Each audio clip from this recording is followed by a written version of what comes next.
दिनांक 29/5/2025 रोजी चंदन बसंतीलाल गोलेत्सा यांनी पोलीस स्टेशन सदर बाजार येथे गुन्हा दाखल केलेला होता. त्यांच्या फिर्यादीवरून एक गुन्हा दाखल झालेला होता. यामध्ये त्यांना 3 इसमांनी खंडणी मागितलेली होती आणि पिस्टलचा धाक दाखवून त्यांना लुटलेलं होतं.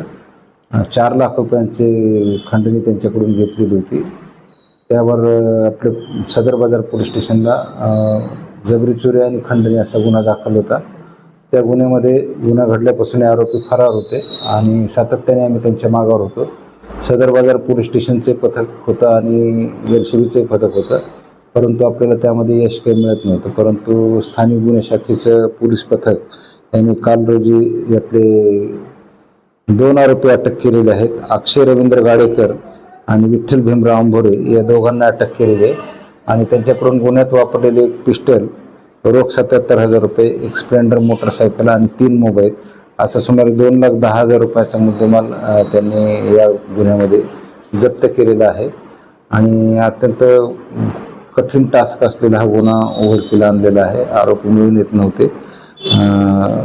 सातत्याने प्रयत्न करून या गुन्ह्यातले आरोपी अटक केलेले आहेत. स्थानिक गुन्हे शाखेचे पोलीस निरीक्षक श्री पंकज जाधव, API योगेश उबाळे आणि पोलीस कर्मचारी जगदीश बावणे, रुस्तुम जवळ, कैलास खारडे, दीपक घुगे, सागर बाविस्कर, किशोर पोंगळे, सचिन राऊत, धीरज भोसले, अशोक जाधवर या सर्व टीमने ही कामगिरी केलेली आहे. या गुन्ह्याची उकल केलेली आहे.